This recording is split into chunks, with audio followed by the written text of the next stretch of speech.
Hello, my friends, and welcome back to my channel. It is time for a Tuesday tag. It's what we do every Tuesday. The questions all this month were thought up by Sandy over at Let's Get Fit with Sandy, and they are all pretty much Thanksgiving related. So it's been kind of they're a lot of fun. And this week I was tagged by Sandy, and I am tagging Suzanne over at Suzanne Brightlines to do this tag. Now I know that Suzanne lives in New Zealand, so they don't really have the American Thanksgiving that we have, but hey, there's always something to be thankful for. And I'm looking to see at the questions. Yeah, absolutely. They can be done without a Thanksgiving bend on them. So Suzanne, if you would like to do this tag, we would love to see your answers. And anybody that wants to answer the questions, I have the questions in the description box below, so feel free to answer them in the comments. I would love to hear some of your answers. So let's get started.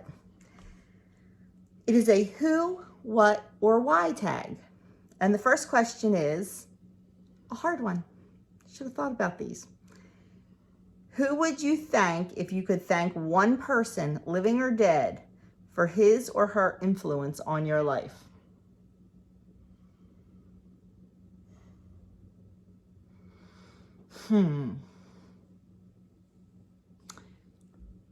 I think there's so many people. There's so many people I could thank. My mother, my sister, my father, my family. My family has definitely influenced my life. I mean, they're your family and they influence you. Yeah.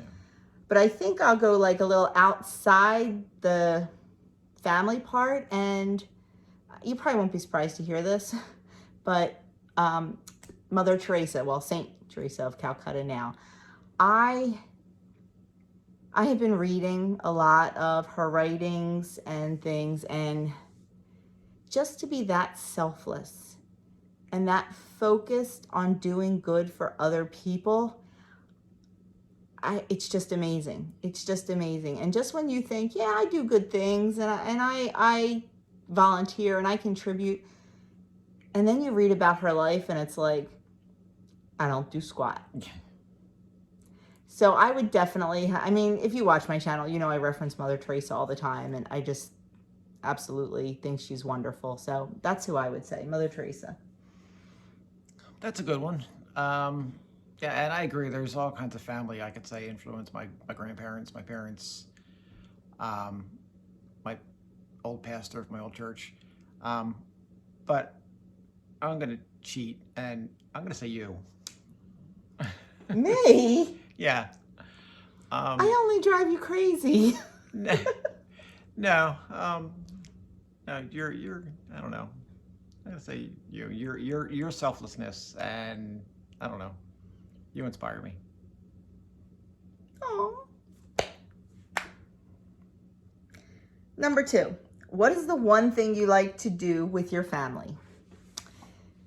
Play games. Yeah. That's one thing we do as a small family of 4, and it's also something we do when we all get together for occasions. We love games. We love board games. We love card games.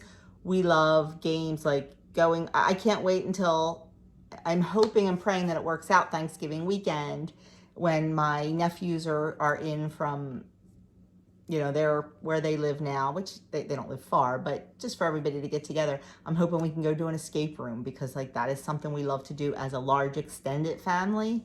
So any type of game type thing. We have a tradition after Thanksgiving dinner of playing games, and one of the games we play is called LCR. It's a dice game, left, center, right. I'm already looking forward to that, this year. So we definitely love games. And I'll tell you what, even when it's just Doug and I. Yeah, we play games. We play games. We play card games. We play backgammon. So. Yeah, I agree with that. Games. And both sides of the family, too. Yeah, both my side of the family also. Yeah, we like games. Number 3. Who or what made you laugh the loudest this year? I would have to say as a collective group, when we're together with my sister, my brother-in-law, her kids, and our kids. Yeah, there's always something There's going. like when we went to family weekend at the boys' school, Yeah. and just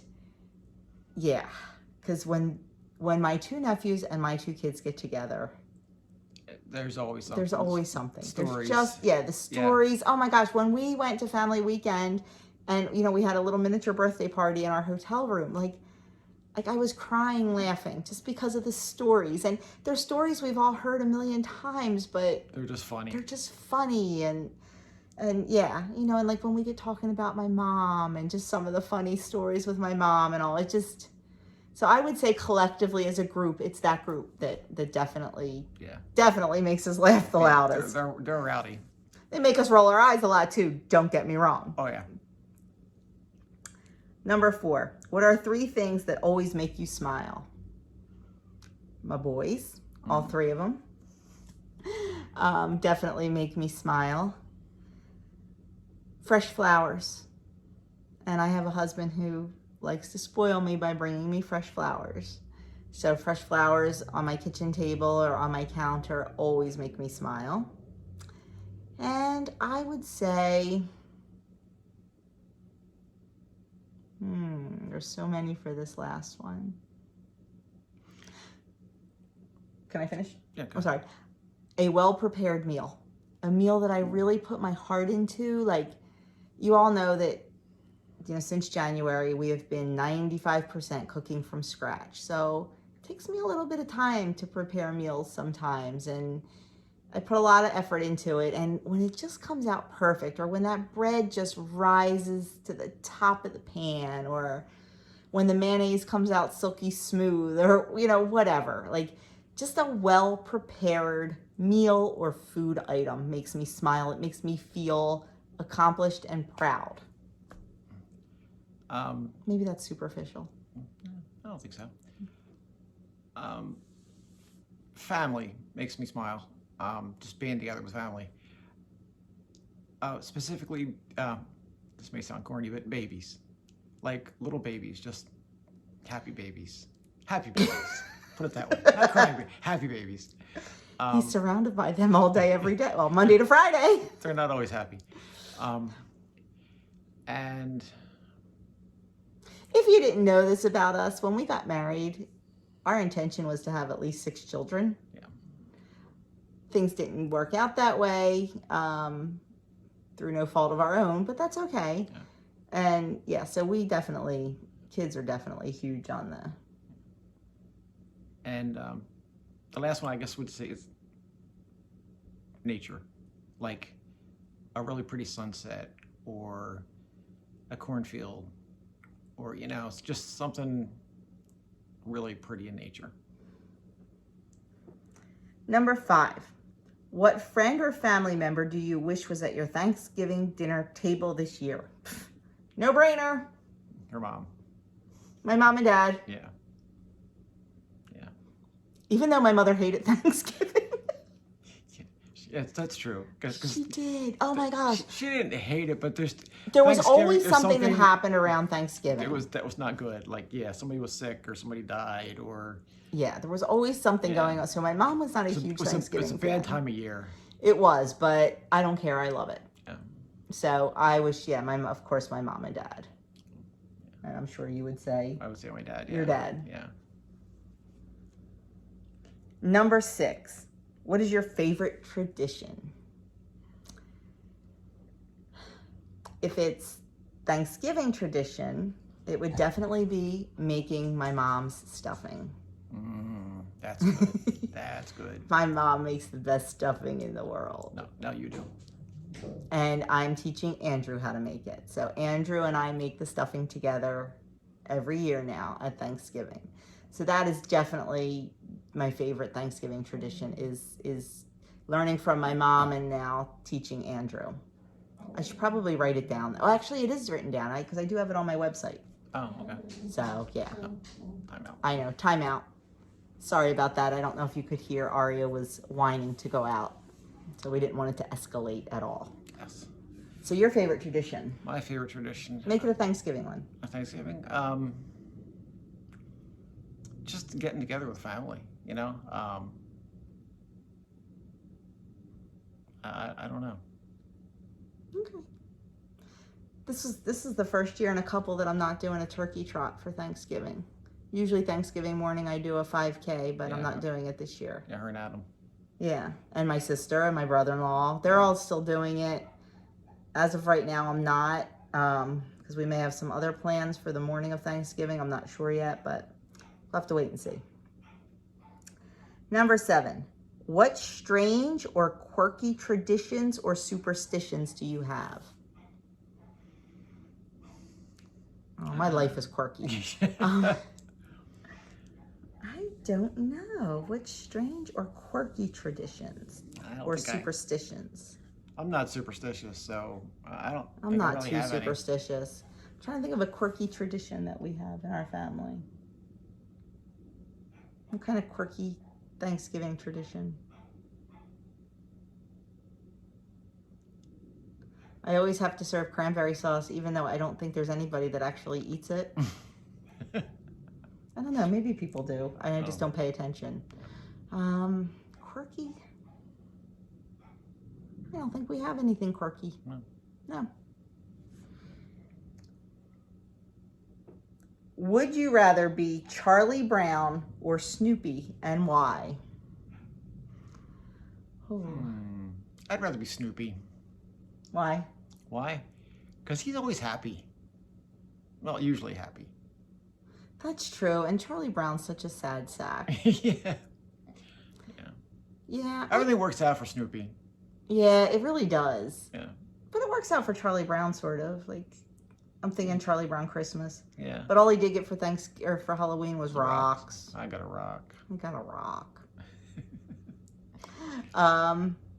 We'll have to watch Charlie Brown Thanksgiving. I have it on DVD. Okay. Yeah, I would go with Snoopy too, because he's always, and he seems to come up with the ideas. Like, you know, in Charlie Brown Christmas, he took all the decorations off his doghouse to put them on the tree and things like that. So I'm going to go with Snoopy. Number 9, would you rather drink apple cider with gravy in it or hot chocolate with cranberry sauce? Didn't I just say I don't like cranberry sauce? But both those are kind of nasty. I think a little bit of that gelled cranberry sauce in hot chocolate might give it a nice flavor, like a cranberry hot chocolate. So I would definitely go with that, because don't be messing with my apple cider. Yeah, apple cider. I love apple cider and I love gravy. You don't mess with either one. No. So I'm going to go for the hot chocolate. But think about it. Like, I like to put like 1 or 2 of the cherry cordial Hershey Kisses in my hot chocolate. So cherry, cranberry, and the gel stuff would melt. So it might just flavor it. I'll go with that. I'm overthinking this way too much. Yeah, I'm going with that. And number 10, what piece of advice would you pass on to the next generation to establish their own traditions? Do it. No matter how silly it seems, no matter how insignificant it seems, it's not insignificant to someone. The littlest tradition may be so meaningful for someone. So just do it. And get the kids involved. Kids, they're not too little. They're not too little. I mean, I know in our family, the littlest kids always make the place cards to put on the table for Thanksgiving. I remember making them, and then my children made them, my little cousins made them. It's just something that we did, just to get the littlest of the littles involved. And that's what starts the love of traditions and the love of holidays. So that would be my advice. Get the little ones involved. Things may take longer. Things may not be picture perfect or Pinterest worthy, but it doesn't matter because they were involved. So get the little ones involved and get them involved early. That, and invite everyone, even if it's somebody you haven't talked to in a year. Invite them. Yep. I think we're doing that this year. I think we're just putting it out there that if there's anyone that doesn't have anywhere to go for Thanksgiving, I don't care who you are, you're invited to our table. Yeah. So I think, and my family has done that back in the day, years ago, when my aunt was still alive. Thanksgiving was always at Aunt May's house, always. And my dad, I don't know if he was still a shift worker then, but my Uncle Vince was a shift worker. And I'll never forget this one Thanksgiving. They had workers in from like another part of the country to work on a project. And two of these people were here over Thanksgiving from another part of the country. They could not go home because I believe Thanksgiving night they were all working, because like I said, they were shift workers. And we had them at our table, and we didn't know them. It was wonderful. We had a great time getting to know them and learn about them and opening our home and opening our traditions to other people. So I definitely like that one, and I'm sorry I hijacked your answer. No, that's good. You're more articulate than I am, so it's okay. So that was it. That was those 10 questions. Now, those ones were thought-provoking. Last week I thought was pretty easy. I kind of skated through it. These ones were definitely thought-provoking, and I think that's a good thing because it made me think about what is really, truly important. So thank you, Sandy. I know it's a lot of work coming up with questions, and we really do appreciate it. So thank you so much. And once again, I am tagging Mary Fran over at No Excuses. So I will leave all the links in the description box below, and go check out their channels and check out the questions. Thanks so much for watching, and we'll see you in the next video. Happy Thanksgiving.